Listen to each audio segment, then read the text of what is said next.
Welcome back to another exciting episode of First Fridays with the FBI, your go to border source for exclusive insights into the working community concern of FBI El Paso.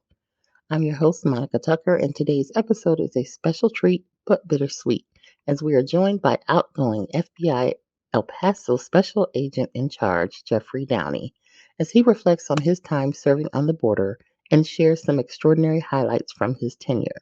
The Special Agent in Charge for the El Paso FBI Field Office. Looking back at your tenure in El Paso, what were the most rewarding and challenging aspects of leading the FBI's efforts in this region? So I'm not a native El Pasonian.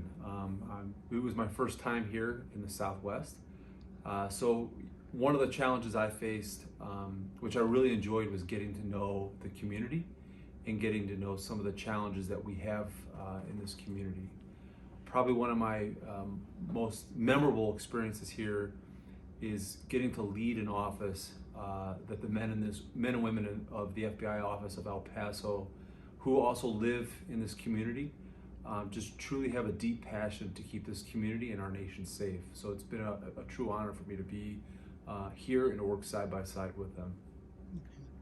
As a law enforcement officer, what do you consider the most pressing issues in El Paso from a public safety perspective, and how has your team worked to address them? So I think the biggest concern I have here in El Paso is what we don't know.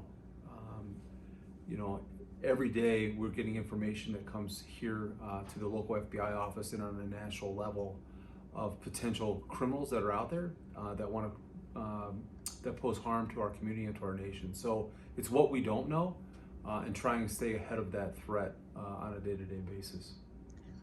Can you highlight some of the accomplishments you are most proud of during your time as the special agent in charge of the El Paso field office? So I'll tell you, like I said, the men and women of this office are constantly working cases. There are a lot of cases that unfortunately I can't talk about because they're ongoing today. But I tell you, there are a number of things that this office is doing, both here in El Paso and out in Midland and down in Alpine, that are truly making an impact to make this community safe.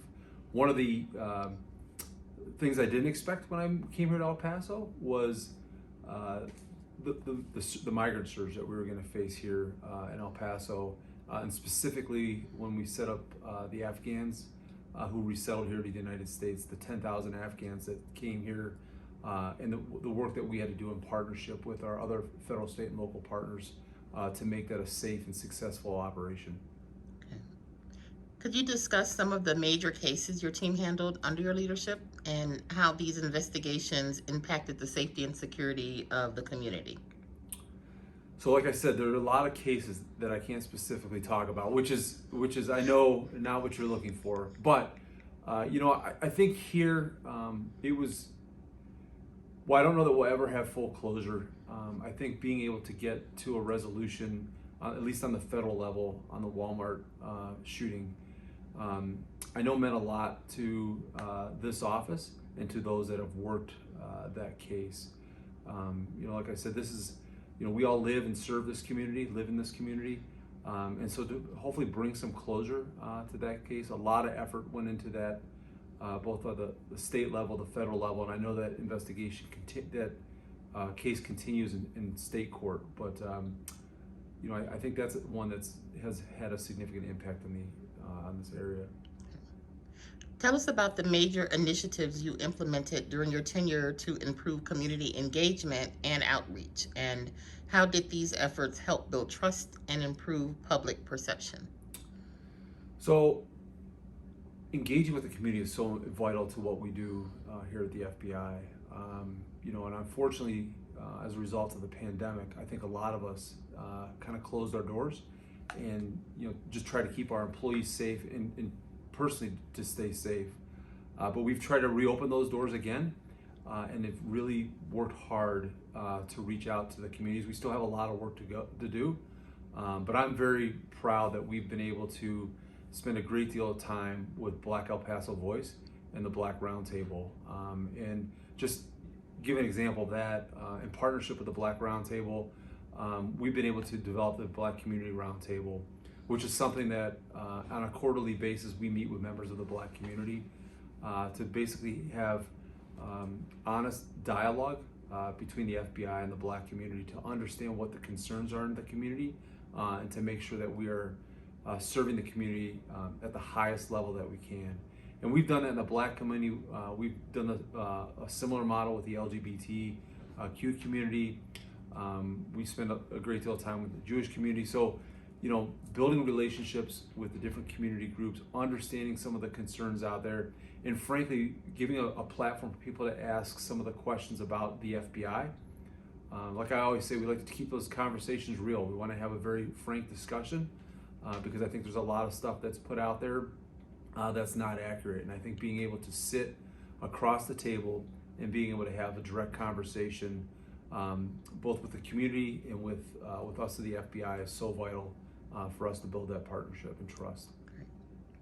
What advancements and improvements did you oversee in the El Paso field office, and how do you believe these changes have positively impacted the FBI's operations in the region? So every year we take a hard look at what our threats are that we face within our community and as a nation. And as a result of that, we are constantly trying to reevaluate where we're putting resources to address those threats. So here in the FBI in El Paso, we've done that multiple times while I'm here, and we've added investigative bodies to different programs here internally. And we've also spent a great deal of time of building not only trust in the community, but stronger partnerships with our state and local partners. For example, the DEA led an effort to set up a fentanyl task force here to address the fentanyl overdoses that are happening. As a result of that, that's not just a one agency responsibility. They have the lead on developing the task force, but we looked at that. We know the impact that it has here locally, the impact it has on the national level, and we've been able to shift an investigative body to help support that effort here locally to make sure that we're having an impact. So we do that on a lot of different levels, a lot of different types of violations, but that's just an example of one of them. Okay, well, that leads me to segue into with the unique challenges posed by the U.S.-Mexico border. How did your team handle issues related to cartel activities and border security during your tenure? So, as the borders started opening up, we've seen a significant increase of criminal activity that's occurring. For example, probably about a year ago, we started to see a significant increase of kidnap for ransoms and targeting the migrants coming across. Something that we really hadn't seen here in the El Paso area. Mostly that was something you'd see out in the Arizona, Tucson type area. But our office, in partnership with the Border Patrol and our state and local partners, quickly started investigating those cases. And within a couple month period, I think we recovered close to 90 individuals, arrested close to 20 individuals that were responsible for it. And as a result of the work that was done by the FBI and with our partners, we were able to make a very quick impact on that. And frankly, while it's still out there, we are not seeing the uptick that we saw about a year ago, that surge. But we've seen significant increase. We've had numerous seizures of drugs coming across the border involving cartels, and it's something that has been and will continue to be a threat here for us. But we are constantly working that threat on a daily basis. Okay. So, looking ahead, what are your next career steps, and how do you envision continuing your commitment to public service in your new role? So I've spent over 20 years with the FBI. I've been in federal law enforcement for 23 years. The wonderful thing about the FBI is there's a lot of opportunities. This opportunity in El Paso has been exceptional. To lead the office, to get to know this community has been just a dream come true and a true honor for me to serve. In my next steps, I'm going to go back to Washington. I've spent my entire career running operational components of the FBI, and this time I'm going to lead an effort dealing with our finance division. So kind of give me a better understanding of the business aspect of the FBI, which often we only think about the investigative work that's being done, but this is a large organization, and there's a lot of backroom components that happen to make sure that we're able to function as an organization so we can get our true mission done, and that's to keep America safe. So I'll be doing that kind of from the back channels, but making sure utilizing my experience in the field to make sure that we're able to continue the great work that men and women in El Paso do and we do across the nation on a day-to-day basis. So, on a personal note, what aspects of living and working in El Paso did you enjoy the most, and what will you miss the most about the community and the region? Well, first of all, there are some of the most amazing sunrises and sunsets that I think I'll ever see in my life here in El Paso. But I think truly it's the people. This is a great community. It's a big city with a very small city feel. And, people are very open, very welcoming, very supportive of law enforcement. And I think that we truly have a great thing going here in El Paso, and something that I look forward to continue to watch and monitor. Every place that I've ever lived, every morning, surprisingly, I actually look at the news in those cities, and I will be adding El Paso to that. And I will continue to be a champion for El Paso once I leave here. I think sometimes people don't understand El Paso, how safe it is, how great of a community it is. And I know that leaving here, I'll be able to be, as I go back to the East Coast, be able to continue to be an ambassador for El Paso and be able to share how great of a community this truly is. What message would you like to convey to the El Paso community as you bid farewell to your position as the SAC of the El Paso Field Office? My message to the community is simple. I mean, this is a joint effort to continue to keep our community, to ensure that we never have another Walmart shooting, or to keep our nation safe. We have to have good communication and a good understanding between the community and law enforcement, and we can't do it alone. We live in this community. The men and women of the FBI, our kids go to the same schools, we live in the same neighborhoods, but we really, truly rely on the support of the community and the community to come forward and report stuff that they find suspicious. And without that, I feel confident in this community that we do that on a day-to-day basis, but it's something that we have to continue that rigor to make sure that we continue to have a safe community here in El Paso. And how do you plan to carry forward the valuable lessons and experiences gained during your time in El Paso as you take on new challenges in your career? I think anytime you're in a leadership role, you always learn, and you learn from the new environment that you go into, and you learn from the great people that you get to work with on a day-to-day basis. So, as I continue my leadership roles and continue to grow in the FBI, I also continue to learn. And so, running an office is a unique challenge in and of its own.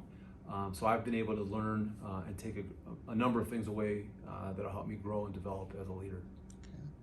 So, who is your successor? And as you hand over the reins, what advice would you offer to them in leading the El Paso field office effectively? So my successor has not been named yet.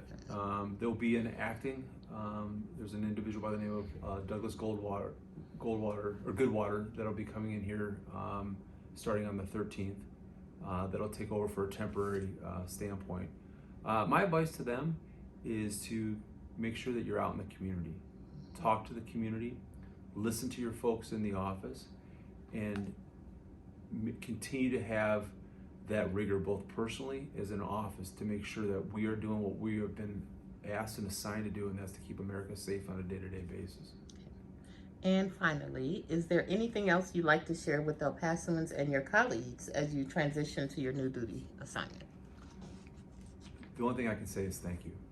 Thank you for, as an outsider, to be welcomed to this community, to be treated like somebody who's been here forever. Like I said, this is a great community, and all I can say is thank you, and thank you for the partnerships that we have and will continue to have long after I'm gone. Thank you. Thank you. FBI El Paso and SAC Downey received the Champions of Diversity Award from Black El Paso Voice for their partnership in providing information to keep our community safe and sharing employment information. Aside from being a great agent, Black El Paso Voice and First Fridays with the FBI are honored to have been a part of his history making tenure. We think he's down to earth and probably serves part time as a comedian, but we will surely miss Special Agent in Charge, Downey.